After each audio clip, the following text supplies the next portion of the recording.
વડોદરા મહાનગરપાલિકાની વડી કચેરી ખાતે સિવિલ સોલિડ વેસ્ટ મેનેજમેન્ટ અંગેની મહત્વપૂર્ણ બેઠક મળી. બેઠકમાં મ્યુનિસિપલ કમિશનર અરુણ મહેશબાબુ ખાસ ઉપસ્થિત રહ્યા હતા. ડેપ્યુટી કમિશનર અને આ વિભાગના ઇન્ચાર્જ VM રાજપૂત દ્વારા બેઠકમાં જરૂરી માર્ગદર્શન આપવામાં આવ્યું હતું. વડોદરામાં સ્વચ્છતા ઝુંબેશ પૂરજોશમાં ચાલે છે અને વડોદરામાં ગંદકીનું સામ્રાજ્ય ન રહે તે માટે વોર્ડ ઓફિસર, સેનેટરી ઇન્સ્પેક્ટર સહિતના અધિકારીઓને કઈ રીતે કામગીરી કરવાની છે તે અંગેનું બેઠકમાં માર્ગદર્શન આપવામાં આવ્યું. બેઠકના અંતે ડેપ્યુટી કમિશનર VM રાજપૂતે વિસ્તૃતમાં માહિતી આપી હતી અને સાથે જ ગંદકી કરનાર વિરુદ્ધ ફટકારવામાં આવેલા દંડ અને તેની વસૂલાત અંગેની પણ માહિતી અપાઈ હતી.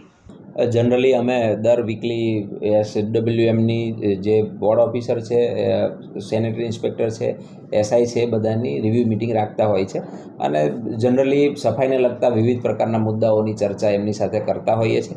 ખાસ કરીને હવે ચોમાસાની સિઝન છે એટલે સાફ સફાઈ વ્યવસ્થિત થાય અને એ બાબતે શું કાળજી લેવી જોઈએ, શું તકેદારી રાખવી જોઈએ એના સંદર્ભમાં ચર્ચા કરી આ વખતે.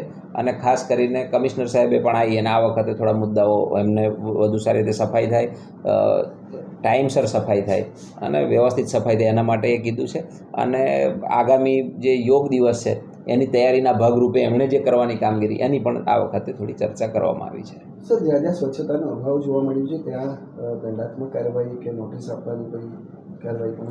હા, આપણે વોર્ડ દીઠ જ્યાં જે જગ્યાએ આપણને લાગે, કાં તો કોઈ વ્યક્તિ દ્વારા અથવા કોઈ સંસ્થા અથવા કોઈ દુકાનદાર કે કોમર્શિયલ એના દ્વારા જો કોઈ એ પ્રકારનો ગંદકી કરવાનો પ્રયત્ન કર્યો હોય તો એ સંદર્ભે આ એક વીકમાં આપણે 61,000 રૂપિયા CND વેસ્ટ એટલે બાંધકામનો જે એ છે એના માટેનો દંડ વસૂલ કર્યો છે આ એક વીક દરમિયાન.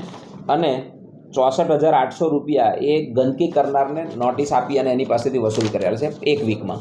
સર, SSG હોસ્પિટલને પણ નોટિસ આપવામાં આવી છે?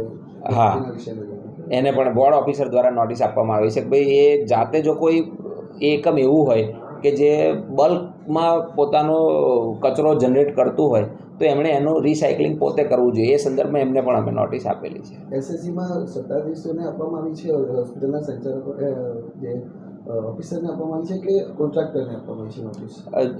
એ વોર્ડ ઓફિસરે આપેલી છે એટલે જનરલી એના જે વહીવટદાર છે એમને આપેલી હશે.